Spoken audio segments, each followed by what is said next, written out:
Good morning, good evening, good afternoon, everybody out there in podcast land. You are in tune to another episode of Intrinsic Motivation from a Homie's Perspective. This is Hamza, and really interested in speaking with our guest today. We're going to talk about why your safety nets aren't keeping you safe at all, and what does it mean to always be liked. So I'm really intrigued to talk to our guest today because I immediately thought of Ray Romano and Everybody Loves Raymond, and we want everyone to like us, right? Doesn't that keep us in our safety net and we have our security blanket like Linus from Charlie Brown? That's not the way to go. Well, this expert's going to put us on the right track. Without further ado, I'd like to welcome Joffrey McClung to the podcast. Welcome, Joffrey. Well, thank you so much for having me. I'm delighted to be with you. Absolutely, yes. Thanks for making it. And so, I wanted to, I was excited in speaking with you because you're always taught, well, we were taught in school that you should have a safety net.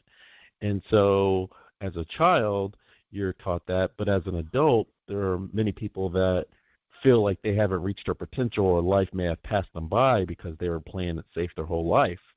And so it sounds like you have not been playing by those rules at all. No, I haven't. I may have tried at one point, but I don't do it very well. Let's put it that way. So let's back up. Let's start how you broke through the reins of the Matrix and became the powerhouse that you are today.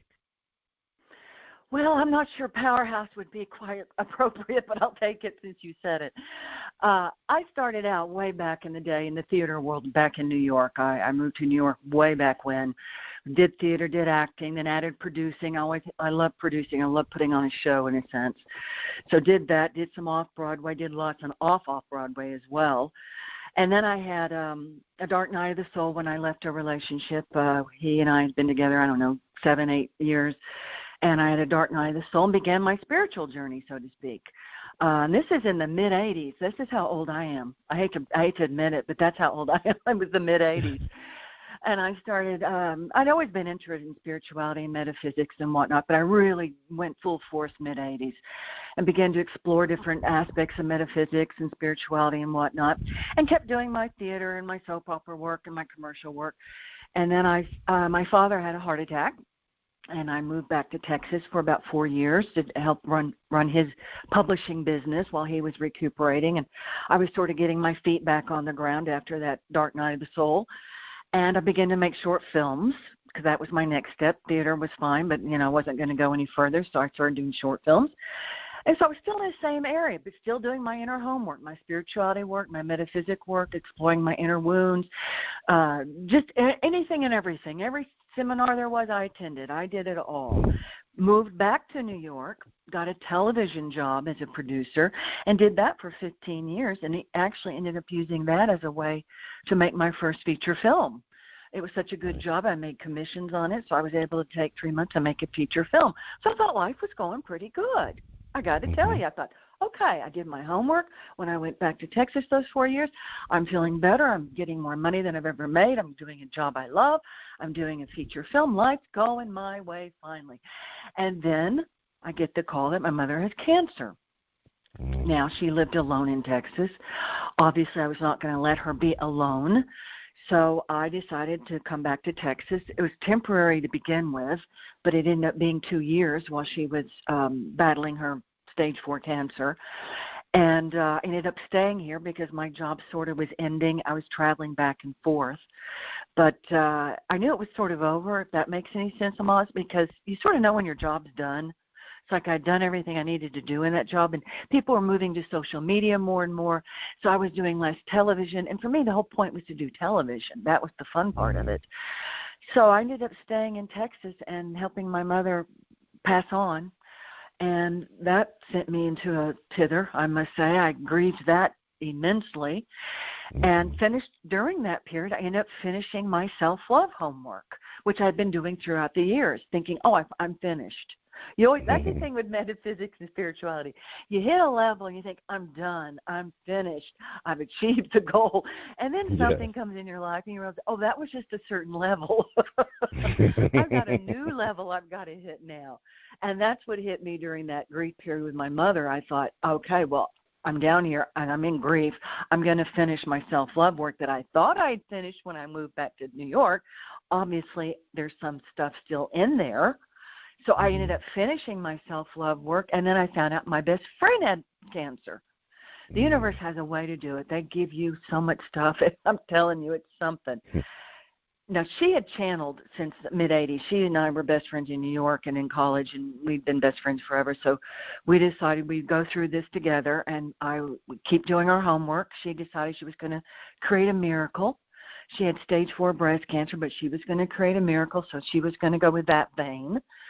So we did our homework and did all this for about 3 to 4 years, and then her partner ended up dying suddenly on her. And she was suddenly alone in her apartment in L.A.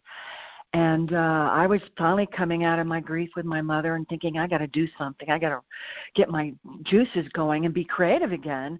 What do I do? And I was starting to try to write scripts or whatnot, but that seemed so silly to me after everything I had gone through with my mother and with my best friend, and my aunt and uncle also died during this period, and I helped my aunt. So, I mean, there was a lot going on, I got to tell you. The universe, they would throw me 8 years of hell. Let me put it that way. It's 8 years of hell, and put me on a 180-degree turnaround. So I decided to bring my friend back to Texas. Her father lived about an hour away from me. And I said, let's go. You'll go to your father's. If it's not good, there had been some issues. She wasn't sure how well it was going to be. I promised her I'd bring her to my house if it wasn't, but I knew she needed to start out there, if that makes any sense. Mm-hmm. So I brought her to Texas and got her with her father, and she ended up having 4 months with her father, and they were the best months of her life. Mm-hmm. I'm so glad I insisted she went and was with her father because she felt love. She had been working on self-love and having a little more difficulty with it than I had had. And she was able, in the end, to open up to her self-love and allow to be loved, allow herself to feel love come in.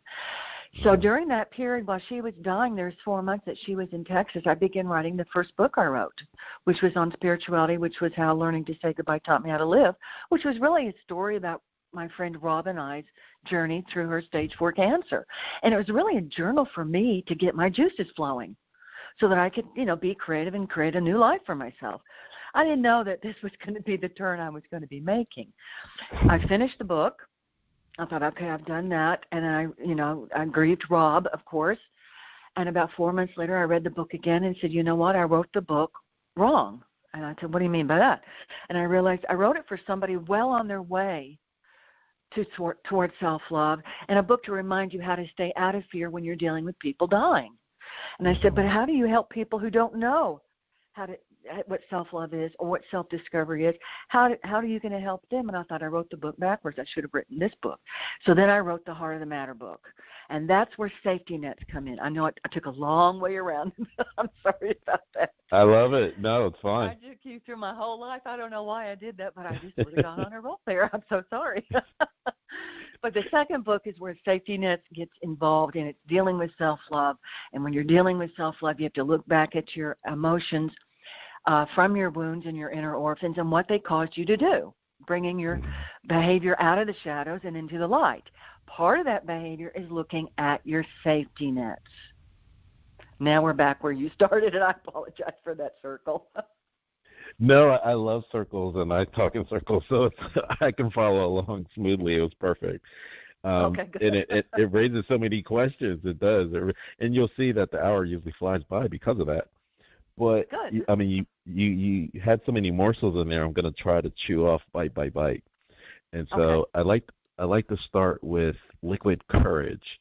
And that usually started in college where if someone's scared to or afraid to talk to let's just say guys and girls, a guy is afraid to speak to a girl that he really likes, and then he imbibes, so he takes this liquid courage.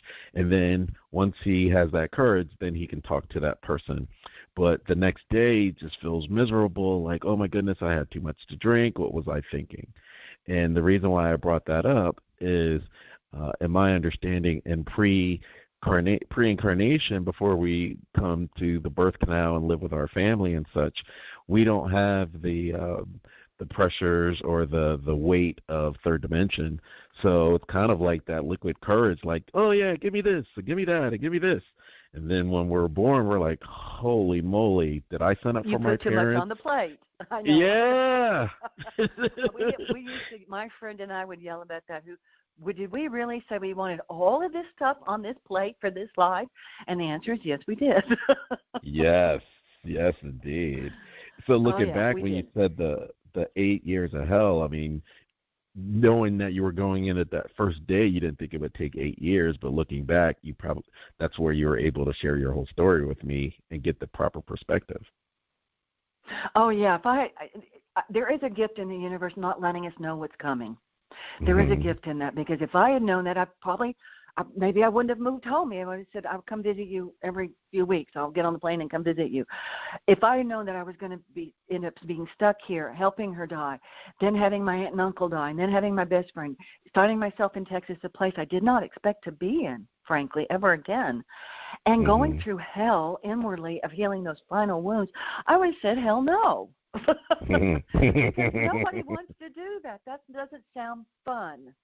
But once you're in it, and you're used to doing your homework, and you've got this stuff on your plate, what do? You do your homework. So I did my homework. Woke up 8 years later and went, oh my God.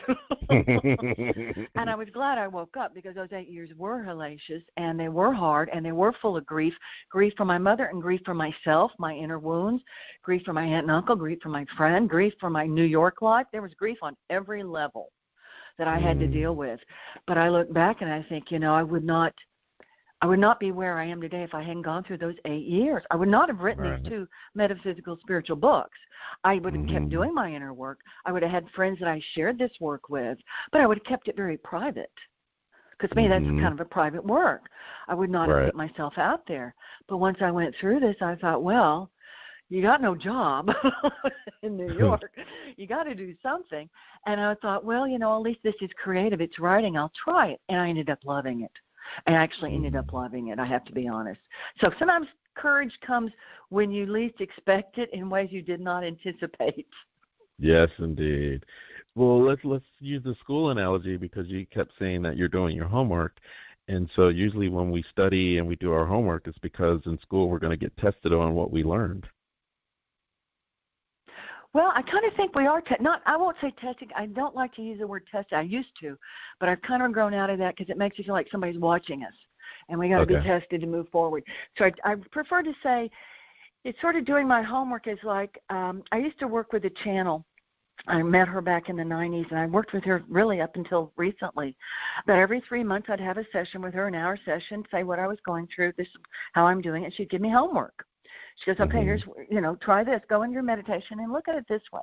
See what you can. She would never tell me the answer. She'd say, see what you find out when you look at it from this perspective in your meditation work. So I would do that and get new answers and work with it for 3 months. So homework was always a way to go inward and to rediscover parts of yourself. People love spirituality, they love metaphysics, but when you say self-discovery, a lot of people don't know how to do that. And self-discovery is work. It takes work to really get to know yourself. It really does. So homework is something you got to do constantly if you want to be wide awake. And wide awake takes a lot of work and takes a lot of patience and takes a lot of compassion for yourself too, because you can't do it all in one step. You got to do it in levels. Again, everything's done in levels. Right. If you're on a new level, you'll feel good. Then something will come up and you'll realize, oh, well, there's still some stuff. I need to go deeper, a deeper level. And you go deeper in that level. You do some more homework. You get some more compassion, understanding, forgiveness, some understanding, some self-discovery, and you're able to let go of things. Homework is real important to everybody if you want to grow. If you want to grow. If you don't want to grow, you don't need to do homework. And not everybody needs to. But if you want to grow, you got to do homework. You got to pay attention to what you're feeling and what you're thinking. Let me ask you this, because you had just mentioned, and I did kind of hint at it, that when we're born, we don't know what's going to happen in the future, right? So we have this unknown. However, when we're knocking on the door of transition, like your friend that had 4 months, she had the best 4 months of her life. Is it because you have that timeline where you think it, or you know that it may end, that you'll kind of your homework and everything else goes to the forefront, whereas before we have the grace to kind of fumble around and then ultimately come to that place? Well, that's a good question. I have to give you that one. I would say, having been around so many people who've died recently around me, that I have to say some are able to meet it gracefully and some are not. Mm-hmm. Robin was, again, she did homework, and when she moved here, I said her only homework now. I never said she was going to die from it. She still wanted that miracle, so that's the way we were going to play it. She gets to choose how she wants to, deal with her diagnosis, so to speak. But I said your only goal when you come to Texas is self-love. You need to let love in. That is your goal, period. Everything else you've been working on for the years, throw it away. You don't need it now. Your goal is to let love in. So she used that focus 4 months to focus on letting love in. And it took time, but she was able to do that and felt love from her father and from me and from her brothers. So it was really quite magnificent. My aunt was slightly different. She had a response when I went and visited her before she died, and she had MD. So her body was horribly twisted, which was shocking to me. Again, something I had not anticipated, but obviously needed to go through. She had regrets. She was encompassed with regrets and the mistakes she thought she had made. Now, I just told her that, I did the whole thing about that there are no mistakes, that you came here to learn. You'll get another chance. Don't worry about it. You'll do it the next time. You learned what you could this time, and you did the best you could with what you knew at the time. And you wouldn't be mad at a 1-year-old for not walking properly. You'd pick them up and say, try it again. Same thing with the mistakes you think you made. So each person sort of handles it differently. But as far as when we come in, I want to go back to that part. You say when we come in, we don't know we do kind of know what's going to happen. We forget when we come in, though. So I happen to believe that. Again, that's a personal belief. Everybody has their own belief system, but I believe we do know what we're setting ourselves up for, the greatest opportunities we're setting ourselves up for. I think my greatest opportunity was for self-love, to get to that level of self-love, but I knew to do that, I was going to have to go through 8 years of hell to get there, and my first dark night of the soul and some other things, and I was willing to do that. Or I could come here, decide this is too hard, I don't want to do it this life, and shut myself off and not do it. That's where your choices come in. But I think we do know our greatest choices are, we have this chance to learn this particular lesson, this particular gift, and we have the chance to do it. And sometimes we do it. Sometimes we decide, I put too much on my plate, I'm not doing it this time. But I met many people at seminars who do that. They'll go to seminar after seminar, but not really do any homework to change anything. And I think, okay, well, they're not going to do it this life, and that's okay. They're just, they're going to do their thing, and they'll do it next life. That's sort of how I see it. Which leads me to my next question, which is, since you've been a part of Hay House, I had gone to Toronto for one of those You Can Do It conferences. And what's her name? I think it was Doreen Virtue at the time, since she's totally different today, but she was channeling at this time. I think it was Doreen Virtue, and so people, we're all in the audience and we're listening to her, and she's talking about past lives and channeling and such, and so she goes around. I don't think it was Doreen Virtue now that I mention it, but who else was it? Anyway, the point of the story is she was channeling, and so she was a medium, and so as you go around the room, you're waiting to hear from a deceased one or a loved one or what have you, and some were like, love, love, love, and then there were others that were like, well, I don't really believe this, even though I know I'm dead. They were kind of still stuck in the third dimension. So I was just wondering, with your relationships with those that were so close to you, that transition, were you able to still have relationships, and did they morph in any way? I would say yes, I did. Mine's slightly different. I don't channel or medium, but through my meditations, I was able to connect with my mother. In a meditative state. I mean, just to me, I think we can all do that. Obviously, we all have that talent. And just go in a meditative state. And there were some questions I had in my self-loving work. There was a question I had because in our family, there was some tension within the family. There was some jealousy issues with my sibling, extreme jealousy, physically and emotionally and spiritually and mentally violent towards us. And I couldn't quite forgive my mother for letting that happen to me, letting her allow this person do this to me my entire life. And I was having trouble getting to that compassionate understanding and letting that go. And I went into meditation, called my mother in, and I said, why didn't you protect me from my sibling? And she said, I did try to protect you. I thought if I kept the peace, then you'd be safe. And that just triggered, my heart just opened wide open. The way I heard it, I didn't really hear it. It just drops into your head like a download. But I went, of course. That's what my mother always wanted, peace, because she thought if there was peace, I would be safe. Because the sibling attacked me and attacked my mother and other people. And I was like, oh. And I was able to forgive my mother. I loved my mother, of course. But with anybody in your life, you have love and you also have some pissed off feelings about them as well. And that little pissed off I couldn't let go of. But I was able to let go of it when she passed and I called her in. So in my book, I talk about calling people in and talking to them, dialoguing with them in your meditation. Again, I'm not a medium or a channel. That's a different energy. But I think you can get what you need in a meditative state, whether it's one sentence, one word, one look, one touch, what you need for your next step. I do believe you can get that. Right, which kind of goes back to the beginning of safety net. And so you're talking about when you have a safety net, you're really trying to control a situation that in the bigger picture, if you try to control it, you may miss the message that's coming through. Oh, yeah. Well, safety nets really, truth of the matter is, they're not about who you are, but rather how you see the world and what you have decided you must do to be safe and to feel loved. Safety nets they buffer you from your outer world and your inner world of pain. Safety nets are your go-to behaviors. They're born out of a falsehood that you must protect yourself from a dangerous and unpredictable world because you're unlovable, unloving, unloved, and that you're not good enough. Those different facets of self-love, those different facets of self-love that you do not have, therefore you need your safety nets to feel safe and to feel loved. Safety nets give you a false sense of security, but it's really your ego's way to make you feel slightly better. There's such as judgment is a safety net. Control is a safety net. Needing to be right, self-righteousness, pleasing everybody is a safety net. They're ways to keep you to feel safe and to give you a false sense that you are loved because you're looking for love outside of yourself versus finding it within yourself. That's what I mean by safety nets, if that makes any sense. No, it does. It's just that, and just for a conversation for the audience, it starts out that way when you're a child.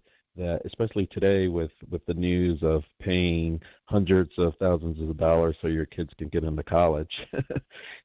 Oh, Lord. That sends a lot of mixed messages to that child, a lot of mixed messages. And I'm sorry for the adults, too, that they're so shut off from themselves that they don't trust the world enough and their place in the world and their sense of self-love, that they're pressing that onto their kids, frankly, is what they're doing. But that's a whole other conversation. But that's what they're doing. They're passing on their own lack of self-love, their own sense of knowing that they're safe in this universe, that they have everything they need for their journey before them, and so do their kids. So are you saying, Joffrey, that before you incarnate, you may choose parents that look that way so that you can bring that out of yourself, and through yourself, they would learn through you? Yes, you got it exactly right. Couldn't have said it more beautifully. I have to give you kudos on that one. You said it beautifully. That's exactly right. You choose your parents. You choose your siblings. I chose my sibling who beat the hell out of me, frankly, my entire life. I chose that sibling to do that so I could go on that journey of losing my lack of self-love and finding my way back to it. In a way, life is really a game. We all think it's about lessons, but really it's a game. It's a game of consciousness. Okay, I'm going to go down here. I'm going to see if I can remember self-love. Okay, how do I set that up? I'm going to forget self-love. That's how I'm going to set it up and see if I can find my way back to self-love. Because on the other side, we already know all this stuff. On the other side, we know this stuff. In our higher self level, we have all this stuff. But playing this game of consciousness, going, okay, on this particular planet at this time, I'm going to come down here and I'm going to see if I can find my way back to self-love. I'm going to have somebody beat me to death with it so that I would have to find my way back to it, if that makes any sense to you. So, yeah, I think we come in choosing our parents that are going to lie for us to get into college so that we can wake up and go, hey, this is saying a lot about self-love and my place in the world, and that I don't have enough. I was not given everything I needed for my journey is what they're sending that message to those kids, unfortunately. And, of course, unfortunately, you're having adults who are still stuck with their inner orphan wounds, raising kids, helping them keep their inner orphan wounds going as well. It's a circle. It's a vicious circle that goes on until somebody breaks it. Yeah, well, let's stay there with the circle, and then we could talk about breaking it for a second. So one thing that was really difficult for me in college and undergrad was a professor, and they were talking about you really shouldn't get married until you're 28 because you don't even know yourself, and you need to discover your self-love and get out in the world before you settle down. And that was a challenge at the time. I mean, it makes sense now, but the other side of that is when you talk about your safety net, what have you, it seems like it's pre-written for you to, go to school, go to college, get the two houses, the house, the picket fence, the two kids. And then when you're 35, 40, you have that dark night of the soul that you talked about earlier. Yeah, that's pretty much that's how we're told it's supposed to play out. My dark night of the soul hit me when I was 28. So frankly, mine hit a little earlier than everybody else. You're an overachiever. I am an overachiever. I knew I needed to get started on my metaphysics work, so I thought at 28 is when I'll have my dark night of the soul. Then I'll have another one when I hit 40. Why not? Yeah, that's how we're told it's supposed to be played, that you do this, you have your kids, and then when you hit 40, 45, then you have your midlife crisis, and then you start to look at your life and decide what you look inward or something like that. But I think that's changing, especially for the younger people. I think people are going on that journey of self-discovery much earlier now. With all the look, when I started it, I had to go to the occult section to get the books I needed to read. Right. The first book I read in 1983-4 with Seth Speaks. It was in the occult section. Mm-hmm. There was no New Age section. There was no spirituality section. It was the occult section. And this is in New York City, so it's not like I'm doing it in Texas. This was in New York City, Coliseum Bookstore. It was the occult section. I got my Seth Speaks book. It blew my mind. I went, oh, my God, we create our own reality? Oh, my Lord. And it made sense to me because everything else wasn't making sense. I was going through a dark night. I needed some answers.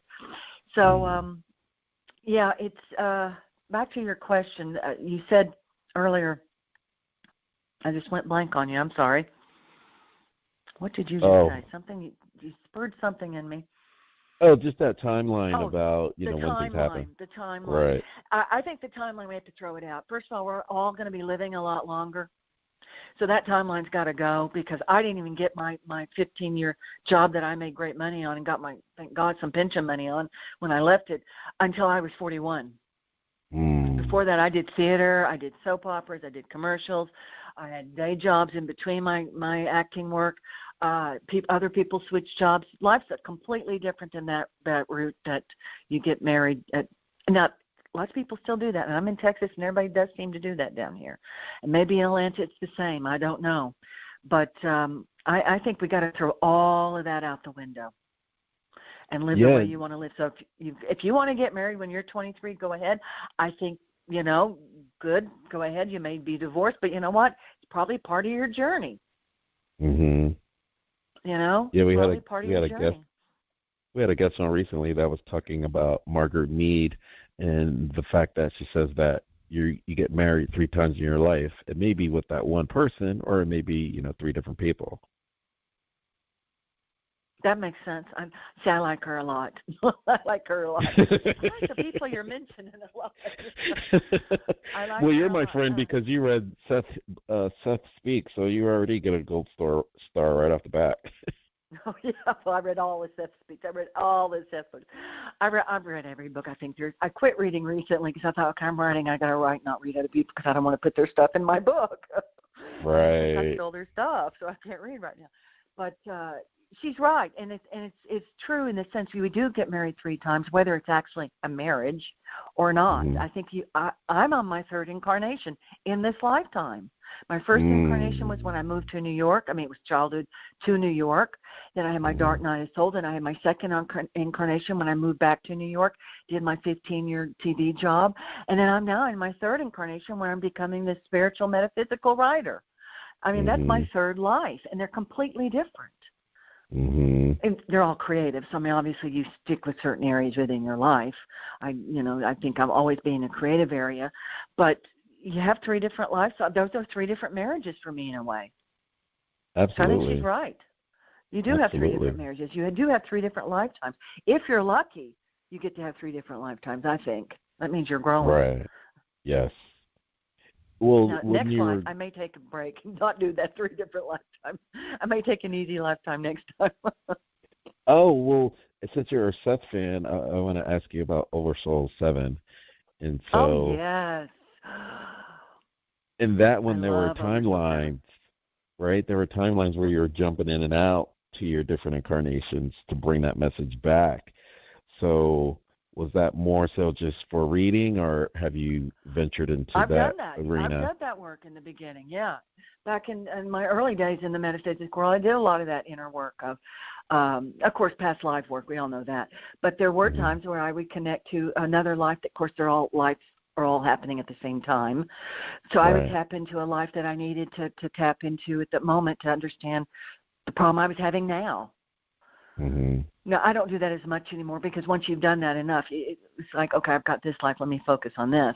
Now, I did past life work to heal some wounds that were bleeding through in this life that were still playing out. That's slightly different than the Oversoul 7, which is 3 wonderful books. And somebody bought the movie rights, and they bought them back in early 90s, and they've never put them out there. And I'm thinking, well, that's ridiculous because I'm going to write the damn script and put it out there myself. It's so good. They're also wonderful. They're different lifetimes. They cross over in the dream life. I used to do a lot of dream work in my life. A lot of my message come in my dreams. I didn't do the channeling work or the medium work, but a lot of my work is done in dreams. And I mean vivid dreams. I have vivid dreams. And I used to have different lifetimes sort of appear in my dreams, cross over, and sort of I would suddenly be them for a little bit and get some answers. So I think there's a lot of stuff going on that we just need to pay. If you're interested, now if you're not, fine. But if you're interested, if you just put it out there, you want to learn more about yourself, especially like when you're sleeping, put it out there. Those things will come to you in your dreams. Have you ever played the Colleen game? Choline? I don't think so. Yeah, the supplement. Tell me what it is. Choline. Sure, it's just a supplement. It's a supplement you can get over the counter at the store. And so there's a ton of videos about choline and taking it before you go to sleep because it enhances your lucid dreaming. Oh, okay. Well, I'm pretty good with lucid dreaming anyway. I don't need much help with that, frankly. There are times I don't need to be dreaming. Okay, on that. But that's a good thing if you're into that. The lucid dreaming can be quite I remember when I was healing some wounds, I did some lucid dreaming and was able to confront the zombies in my dreams that were my past lives, not past life, but past wounds. And I was able to turn it around within the dream. But I still had to do the homework when I came out of the dream, unfortunately. That's the problem. Yes. You still have to do your homework, people. It's fun to do lucid dreaming. You can change some things. You can see your own power. But the bottom line is we still have to do our own homework. That's the bottom line. I hate to tell you that, but at least from my experience, you got to do your inner homework. Got to get in there and do that. I'm glad you said that because just after Seth, it was, Abraham, and they were saying that we fought so hard just to get in these bodies, and so when people are in the arena of lucid dreaming and such, just like, I don't want to get out of that mode. I don't want to get out of the bed. And it's like, no, that's why we came here. No, they're right. They're right. Abraham, I used to listen to him, believe it, on cassette tapes. Oh, wow. It used to come out on cassette tapes. That's how old I am. I think this was 1990, 1988, 89, 90, something. They were little cassette tapes that were being passed around to all of us, that were being passed around to everybody. This is before he became real big. Right. Where it just really was like, the cult section of us that were doing all this work. But, I love Abraham. But he's right. We are in this body for a reason. That's why you start out doing metaphysics. You do the different lifetimes. You do the lucid dreaming. I used to do some astral traveling. I only did it a few times, but I was able to do a little bit of it. And I thought it was so cool. You do all those kind of fun metaphysics things, and then you've still got to come back and do your life.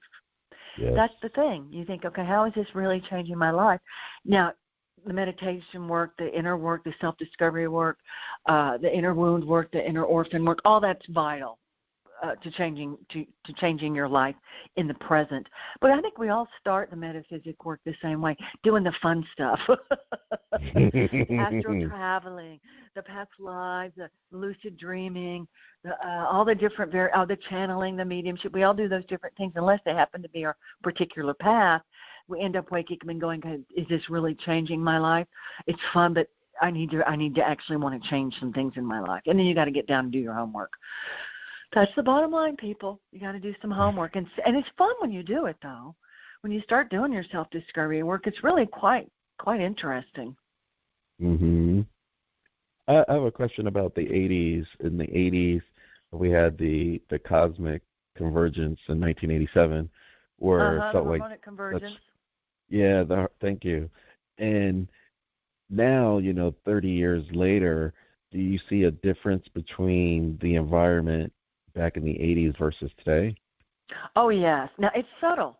Again, you're not going to see everything's subtle. But it's look, the fact I was going to the occult section and now there's new age sections, that's a difference. That's showing you there's a difference going on here. That took 30 years to grow. For us coming out of the occult section or going to mediums or channels and doing these little seminars to suddenly you hear it, you got Oprah talking about it. You got everybody talking about meditation on TV. You watch the Today Show and they have a meditation expert on. That's a huge difference. That took 30 years to become part of everyday conversation. People are doing yoga. That when I started yoga, now they were doing it in New York, but I mean, in the 90s we were doing some yoga in New York, but it was like, pockets of us in New York City were doing it. Now it's everywhere. I mean, I kind of quit doing it. I started doing some other things because suddenly I thought, well, I'm all these by these soccer moms. This isn't much fun anymore. But because I thought soccer moms doing yoga, I don't know. So I think there's been a big difference, and that the differences are subtle. And the difference, the fact that spirituality is becoming more mainstream is a subtle difference, but it's an important difference. It's allowing us to make our decisions to the divine, because spirituality and metaphysics does connect to the divine energy, allowing each one of us to make that decision about the divine on our own. So we're not having to do it through an organized religion. And there's nothing wrong with organized religion. But to be able to make that decision of how you want your relationship with the divine to be on your own is important. And that took 30 years. But that 30 years, again, we live many lifetimes. So 30 years to us is, right now, there are days that I feel like a day is too long. There are days that I need to end this day. But in general, if we do life after life, this is nothing. Right. But, I mean, I listen to a lot of, I know all the people you've mentioned. What about, I just went blank on his name. It'll come back to me. Kolar. No, not Kolar. Bashar. Who? Bashar. No, I do know that name. No, it starts with a K. And as I talk, I'm going to see if I can see a book name from it. He does a channel. He's a channel. I listen to him on YouTube. And he used to do the group. He channeled the group. Anyway, he talks about the life changes and Tom Kenyon. Subtle say the name again. Tom Kenyon. No, I know that name too, but no. You're in the right ballpark, but you're not the right person. It'll come to me in a little bit. I'll forget his name, but he talks about the subtle differences that even what we're going through politically now. With all the politics going on, and it sounds so horrible, and we're all disgusted, and we're just, it's like, what's happening? Everybody's yelling at everybody. This is an important part of our journey, though. What we're going through now is a part of our journey. There are no mistakes in that sense. So I do believe from the harmonic convergence to now there has been a major shift. And actually, you want to get real metaphysical? You want to get real metaphysical? I'll get real metaphysical with you.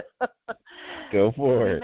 Okay, I'll go for the harmonic convergence. That was a decision we made to shift the energy so that we would go off the path and not destroy ourselves again. We've done this many times. Again, I'm talking many lifetimes. We've created this world many times, and we've blown it up many times, unfortunately. If you know anything about Lemuria, Atlantis, we've done this many times. We made the decision with the harmonic convergence that we were going to shift it and not blow up the world, and we were going to continue on the path and keep creating this world more further down the line than blowing ourselves up. So we've already done that. We did not blow ourselves up, people. That's the good news. So that whole ending that, we're going to end ourselves, that's a bunch of this, again, is my own belief system, but that's kind of, we're done with that. We don't need to worry about that anymore. We're not going to go there.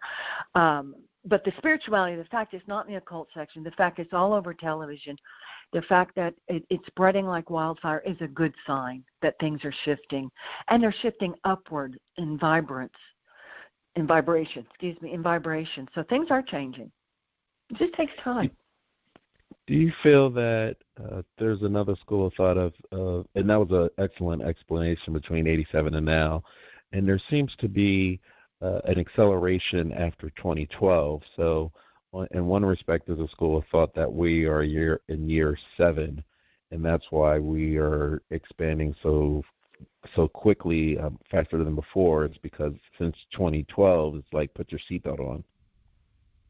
Yeah, it has been put your seatbelt on, frankly. And things seem to be going faster. They really do seem to be going faster, and decisions seem to be made quicker.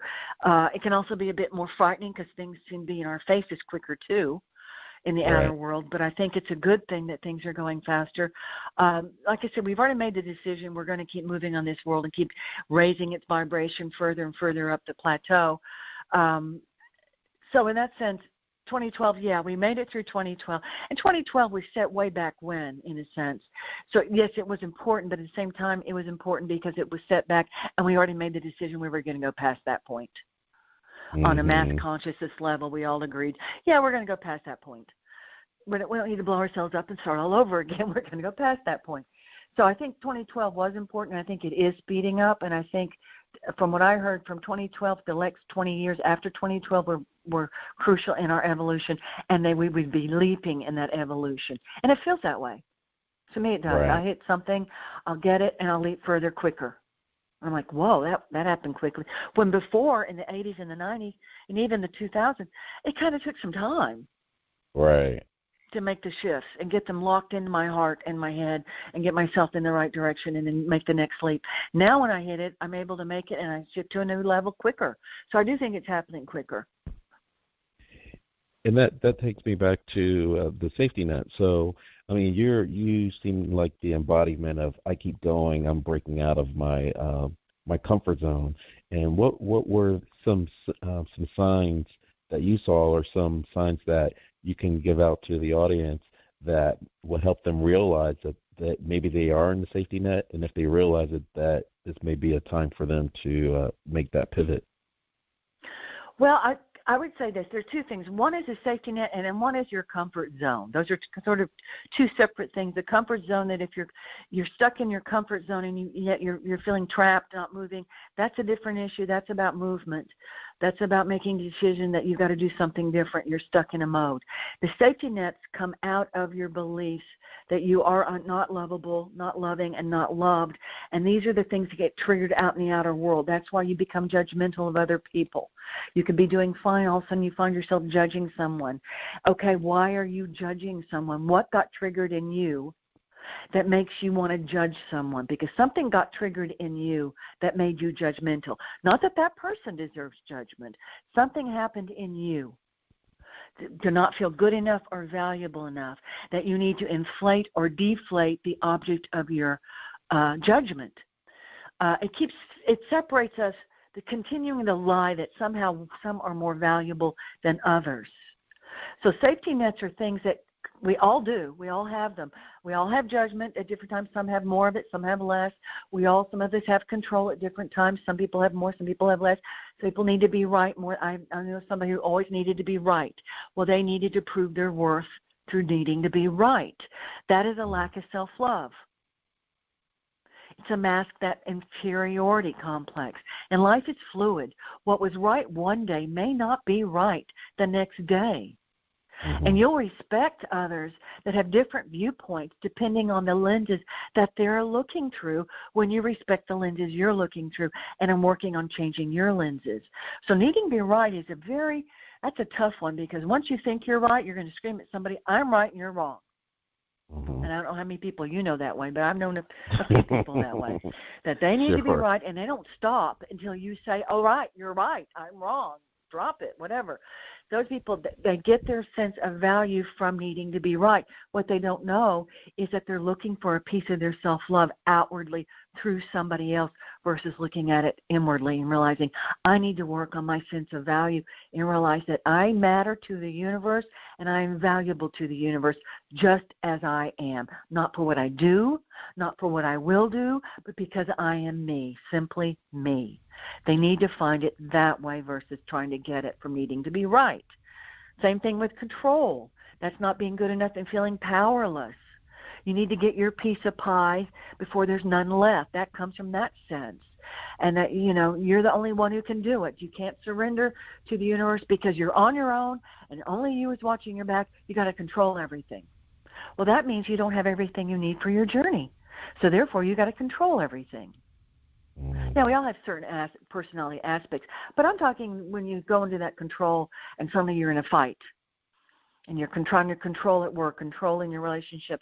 That's coming from a lack of self-love. So safety nets are a way to say, okay, I know I've got safety nets. Maybe I need to please everybody. My mother pleased everybody. That was her safety net. That'll keep her safe. That'll make her feel loved. Nobody will be fighting, and therefore she'll be safe and she'll feel loved. So she pleased everybody. Unfortunately, she pleased everybody and allowed people to walk all over her. So her safety net did not keep her safe. Judgment does not keep you safe because you're busy judging somebody else versus looking at why are you judging everybody else to begin with. What are you feeling about yourself? Our safety nets give us that false sense of security versus if you use your safety nets to pay attention in life, hey, I'm needing to be right in this argument. I need to shut my mouth first in person so I don't keep this argument going. Then I need to go home, be by myself, and figure out why I needed to be right. What was lacking in me that needed to be right? And do your homework to do self-discovery. Safety nets are great self-discovery techniques to figure out why do I need to please people? Why do I need to be right? Why do I need to judge? Why do I need to control? Those are great ways to find those inner wounds. We all have inner wounds. I call them our inner orphans because we disown them. As we're growing up, we disown them and put them in shadow because we got to move on with life. But they're still running our lives, unfortunately, through control, judgment, or needing to be right. So that's one segment. But the other thing you brought up was this, I'm stuck, I'm not moving forward. That's a different energy. That's where you are stuck. And that's a sense of sometimes you got to shake things up to get that energy moving again, to get things moving. I've done that where I'll be stuck, and suddenly I'll say, okay, I'm going to move. And I'll move. Suddenly I'll just move to get that energy moving. Other people do it different ways. But sometimes when you're stuck, you've got to do some things to get things shaking. And sometimes it's walking to the bookstore and saying, let the right book fall into my hands, and letting the right book fall into your hands, like Seth Speaks fell into my hands.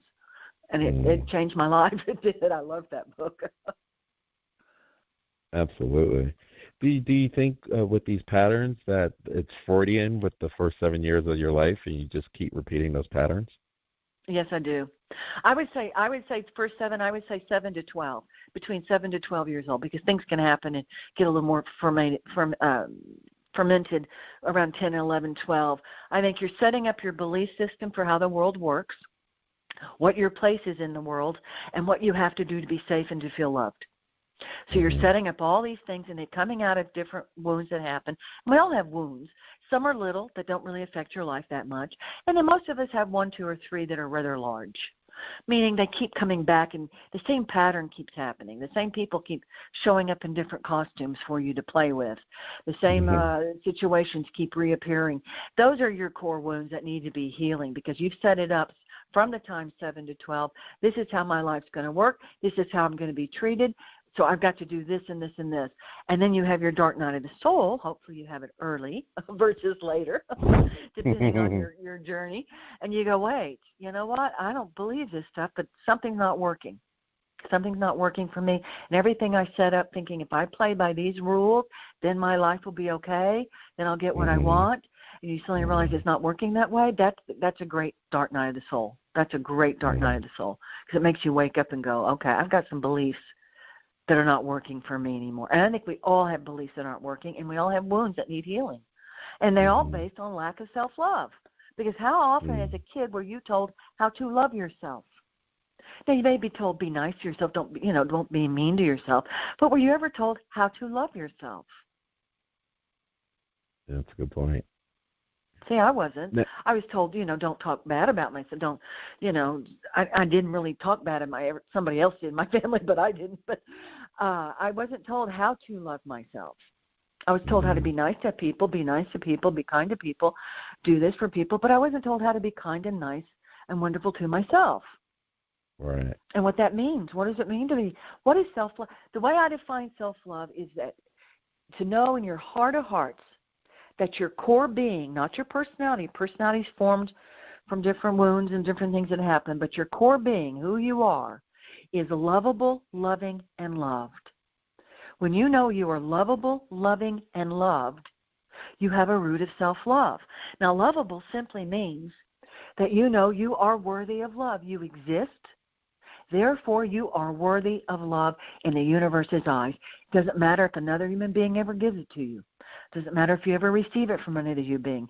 You know you are worthy of love in the universe's eyes, period, end. Loving means that you know you were given a beneficial heart waiting to be uniquely expressed through you. Whether it's through business, relationships, creativity, whatever manner you express this loving heart, it is good enough. This is where your sense of being good enough often resides, is in this loving part of self-love. And then to know that you're loved is to understand that the universe, you matter to the universe, and you have value to the universe. Again, not for what you will do, not for what you can do, but because you are you. When you have those three components of self-love, you can handle any challenge. And you're going to have challenges in this life. I mean, life's not going to be challenging. Challenges, I can't even say the word, without challenges.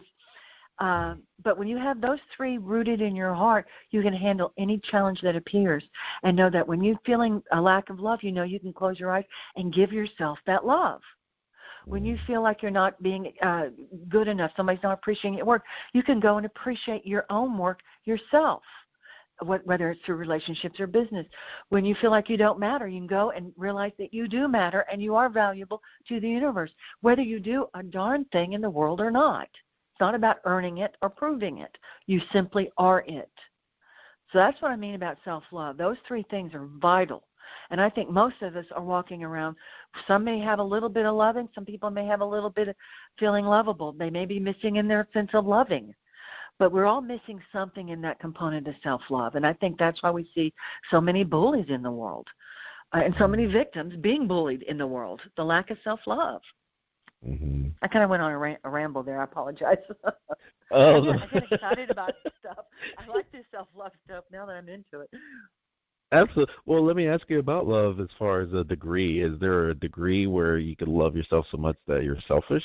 You're paying too much of your self-love instead of worrying about me.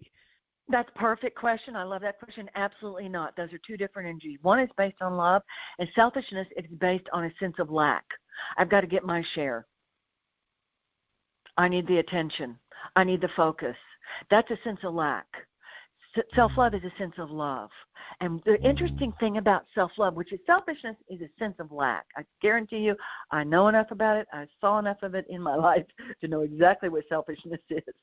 Self-love is based on love. And the interesting thing about self-love is when you have self-love, and you practice compassion with yourself, you suddenly have more compassion for other people. When you practice self-acceptance for your flaws and your mistakes, you suddenly have much more self-acceptance for others' flaws and mistakes. When you practice kindness for yourself, you have more kindness to others. It literally is a circle, a good circle, not that negative circle, a good circle, that the more you have self-love for yourself, the more love you have for other people. And that was a surprise to me, frankly, because I started the self-love work for myself, so I could feel better, Right. be better, get those critical voices out of my head, those judgments out of my head, get my heart open. I really wanted to do that work. I did it for me. But the benefit was also I was a loving person. I mean, I think most of us are loving people. But my love for other people grew, and my love for people that I used to be pissed off at grew as well. So I Right. mean, self-love is not – selfishness has to do with a sense of lack, and you've got to grab your share and hold on to it for dear life. Self-love is Right. about love, and there's never enough love. We can always grow in our love, because the more love I have for myself, the more love I have for other people. Again, didn't know that when I started the journey. Know it now, though. Mhm. And So it actually, sounds like psychologists – go ahead. no, it sounds. I want to hear about the psychologist, but it sounds like we're going back to the '60s and free love. Well, in a way it is, although 60s was more about sexual free love. That was my childhood. That was the sexual free love, which was an important part of our journey, too, which was the freedom of women, frankly. Was the sexual love was the freedom of women, if you want to get real into this. That was the 60s. But it is about love. And it's what is love, and versus looking for love always on the outside, finding it within yourself suddenly means you can be able to give it to other people. And then when you get it from somebody else, it's the cherry on top of the sundae. It's not the sundae. The sundae comes from within, because you know you're valued and you matter to the universe. You're loved, and that how you express your loving heart is good enough, and that you are worthy of love. That the cherry on top is just the bonus when somebody loves you as well. It's just wonderful. So it is, in a sense, a freedom of love, but it's not just a sexual freedom of love. It's a freedom of love of the heart. Right. And that we are able to, because my heart is much more open. I don't have the boundaries I used to have around my heart to protect my heart so that nobody could hurt me. Or nobody would be, if somebody got jealous and angry at me, they would hurt me. So I had boundaries around my heart. My boundaries are pretty down. Doesn't mean I don't have boundaries. That's part of self-love, having boundaries. You have boundaries around certain people or certain situations. But I don't have to have stuff around my heart.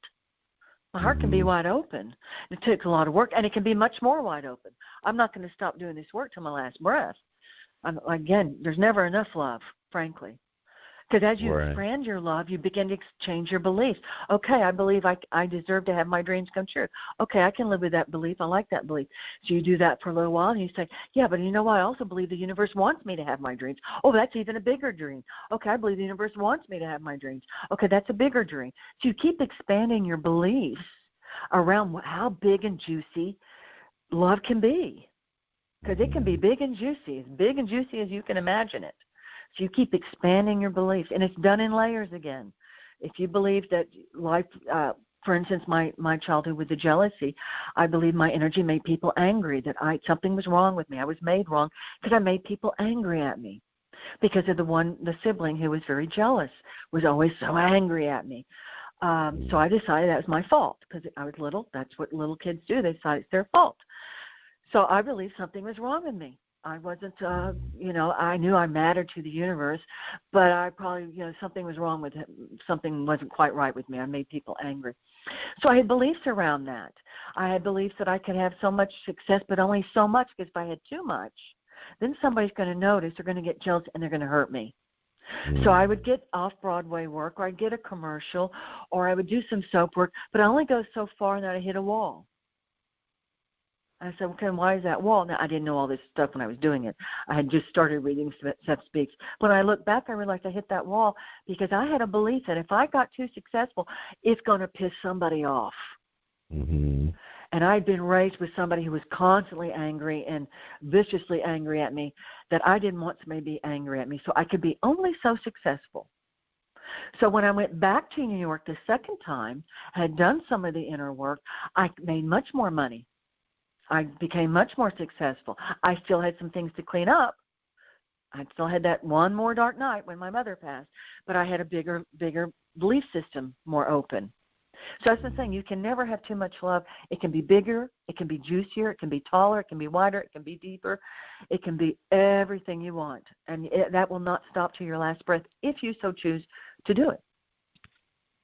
Oh, that was beautiful. That's actually a nice icing on the cake. I had more, but like I mentioned, that 60 minutes flew by. Oh, my God, you're right. Oh, my God.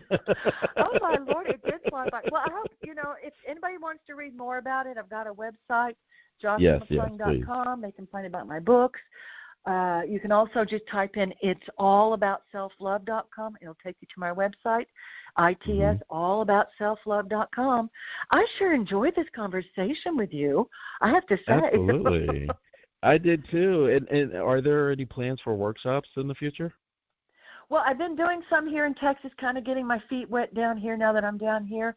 So I'm starting to build it, and I would like to get something going. So I'll keep you posted on that for sure. Because I do like teaching. I do like helping people deal with their stuff so they can let go of those inner wounds and grow in their self-love. It's juicy. It's fun. Absolutely. Well, you have just been in tune to another episode of Intrinsic Motivation from a Homie's Perspective. Joffrey, it was a pleasure. Let's definitely stay in touch. I sure will, and thank you so much for having me. Have a great day. Thank you. Cheers. Bye-bye.